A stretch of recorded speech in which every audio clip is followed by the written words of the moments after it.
kahit maulan, mainit po dito sa ating area. So, heto guys, yung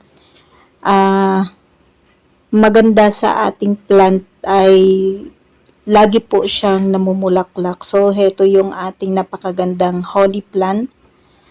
Ayan, yung na natin, bago nating tanim na holly plant dito ay, ayan, medyo lumalaki na sila.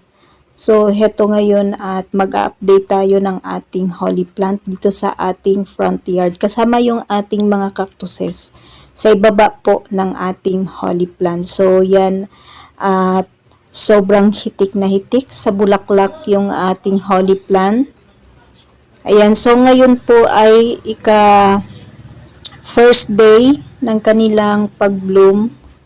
So, kahapon ay medyo mga pa lang yung nakikita natin, butil. Ngayon po guys ay fully bloom na po yung ating holly plant. So, ito na, titingnan po natin yung ating mga holly plant dito sa harap. So, ito yung bago nating tanim na holly plant. So, medyo maganda na yung kanyang shape.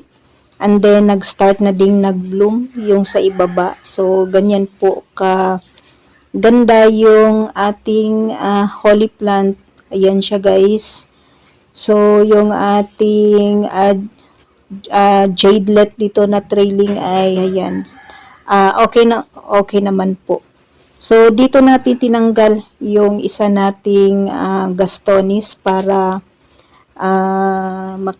naman po, mabigyan natin ng space yung ating holly plant. And then heto yung isa nating holly plant na nakapat.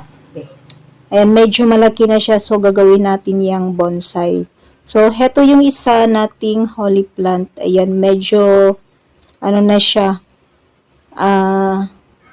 matured na holly plant. So kakatapos lang po niyang mamulaklak.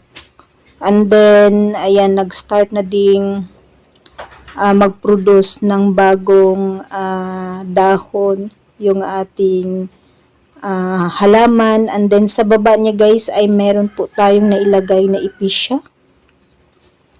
Ayan, dito na side naman, ayan, meron pa ding epicea. So gumaganda yung ating epicea ngayon kasi maulan.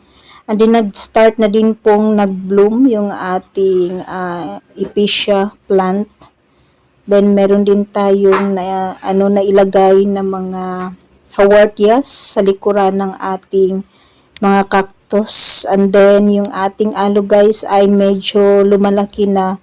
And then, yung ating hybrid aloe ay, ayan, parang siya, hindi na siya stress kasi green na po yung ating aloe. And then, heto guys, yung isa nating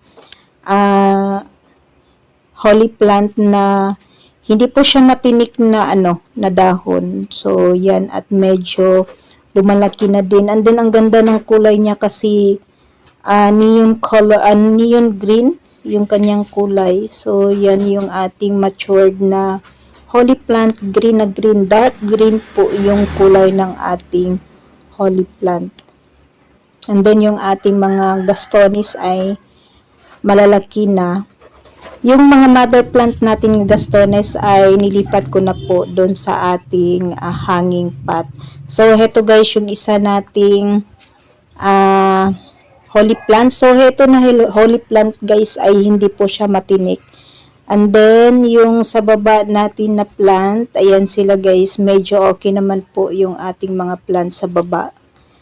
Napakaganda po ng kulay ng ating holly plant kasi meron siyang may pagka neon green. And then heto guys yung ating butterfly, kalanchoe butterfly. So hindi po lumabas yung kaniyang pagka pink. Ayan, medyo lang siya. Hindi siya unlike dun sa ordinary na kalanchoe, madali siyang dumami. So, ganyan compact yung ating mga cactus sa ibaba. Din dito sa likuran guys, meron po tayong nilagay na mga, ayan, hawartias. And then, nilagyan ko po ng toppings na risal para tumaba po yung ating mga haworthias. So, gustong-gusto po ng ating haworthias yung medyo malilim na area. So, heto yung isa nating haworthia, parang cat's claw. Yan, okay naman po siya. And then, yung ating mga alos dito ay okay na po. Medyo malalaki na sila, guys. And then, heto yung isa nating holy plant. Ayan, malaki na siya. So, ang gagawin ko nito next video natin ay kailangan natin siyang itrim. So, kailangan na natin silang itrim para gumanda yung ating mga holy plants. So, heto medyo mataas na siya. Hindi lang maganda yung shape niya kasi ang dami pa pong space dito sa gilid. So, yung ating isang... Dito ako kumukuha ng guys, syngonium natin. So, napakaganda kasi pink siya. Ayan, hindi ko kinuha yung pinakapuno nito para magsuloy ulit yung ating syngonium.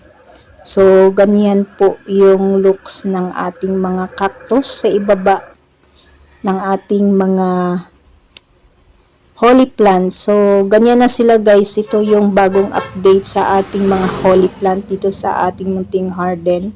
And then, medyo white na dito na area kasi ayan. Sobrang hitik na hitik po sa bulaklak yung ating holy plant. So, ito yung kagandahan sa ating plant kasi lagi po siyang namumulaklak. So, wala siyang season guys. Every month po talaga nagbibigay ng flowers yung ating holy plant. Basta lagi po natin siyang binibigyan ng water. So, malakas po siya sa water lalo na pag maulan. Lagi pong namumulaklak yung ating holy plant. So, yan yung maganda sa ating plant kasi ayan guys, sobrang ganda. And then, pag naman po, after niya mag-bloom ay nagbibigay po siya sa atin ng panibagong mga buto para maitanim natin dito sa ating munting garden. So, ganyan lang po kadaling i-propagate yung ating holy plant sa pamagitan po ng buto, and then pwede din po cuttings, propagation. So, ganyan po magparami ng ating holy plant. So, yan guys, yung mga plant natin dito sa ating front yard, yung ating mga gastonis. Yung ating gastonis naman po ay bagong tanim, yung iba. And then yung iba dito na mga matured na po ay nilipat po natin ng pot. And then, ayan, mga 1 month. Mga 1 month pa po yung ating gastonis. And then yung hindi ko po na-update yung ating flowers. Pero sa ngayon po guys ay nagbibigay pa rin po ng flowers yung ating gastonis. So, yan po yung update dito sa ating holy plant. Ayan siya pag magbigay ng flowers. And then, yung ating gastonis. Ayan, kailangan lang po natin silang i-maintain sa pagtitrim. Para gumanda po yung shape ng ating holy plant. So, yan po yung update sa ating mga holy plant dito sa ating munting garden.